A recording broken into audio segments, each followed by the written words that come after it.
John McCain était considéré comme une figure non conformiste de la politique américaine. Il est connu par les Américains pour son héroïsme pendant la guerre du Vietnam. Ce fils et petit-fils d'amiral a été fait prisonnier durant plus de 5 ans pendant la guerre. Il a été torturé. Après son retour aux États-Unis, il s'est fait élire à la Chambre des représentants avant de devenir sénateur en 86 et c'est devenu, du fait de son passé, un fervent opposant à la torture. Et puis, c'était aussi un républicain aujourd'hui que l'on dirait modéré. D'ailleurs, il a parfois été critiqué par les républicains lorsque, par exemple, en 2002, il a adopté une réforme du financement des campagnes électorales. Il s'est battu au Congrès aussi sous George W. Bush pour justement faire adopter une loi pour modifier qu'il n'y ait plus de torture aux États-Unis. Et puis, c'est devenu, sous l'ère Trump, l'un des rares républicains à critiquer publiquement Donald Trump. Il n'a jamais vraiment caché son mépris pour le président américain.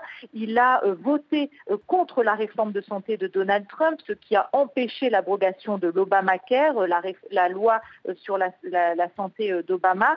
Et puis, il a plusieurs fois qualifié Donald Trump de mal informé, impulsif. Il a aussi dénoncé sa sympathie affichée pour Vladimir Poutine. John McCain a plusieurs fois critiqué des personnalités qu'il considérait comme des dictateurs, que ce soit Poutine en Russie, Sisi en Égypte, Bachar al-Assad en Syrie. C'était quelqu'un qui considérait comme très engagé, un titan de la politique américaine. Et dans ses mémoires, il a notamment écrit « Je me suis fait une petite place dans l'histoire de l'Amérique et de mon temps ».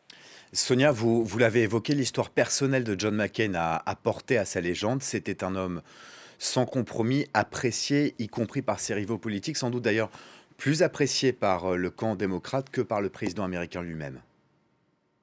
Oui, alors du fait de son engagement, parfois de son franc-parler et puis de son histoire, notamment avec son temps en prison au Vietnam, c'était quelqu'un de vraiment très apprécié aux États-Unis et dans ces temps-ci qui sont quand même, on vit dans une Amérique aujourd'hui très polarisée, c'était l'un des rares hommes politiques qui était très apprécié et admiré à la fois chez les démocrates et chez les républicains. Barack Obama avait dit de John McCain en 2013 que c'était un homme intègre. John McCain était aussi très ami avec l'ancien vice-président Joe Biden. D'ailleurs, ils étaient amis depuis plus de 40 ans et ils étaient vraiment très proches. Donc vraiment, il était très aimé, très respecté dans les deux camps. Aujourd'hui, beaucoup saluent sa mémoire, notamment sur les réseaux sociaux. Donald Trump lui a en effet tweeté pour adresser ses condoléances à la famille de John McCain. Il ne s'est pas étendu dans son tweet sur la personnalité de cet homme qui était très respecté aux États-Unis et qui était récemment très critiqué par les proches de Donald Trump, puisque John McCain n'hésitait pas à critiquer le président. En tout cas, on peut s'attendre à ce que dans les prochains jours, il y ait énormément d'hommages adressés à cet homme qui était considéré comme un homme politique atypique et très engagé aux États-Unis.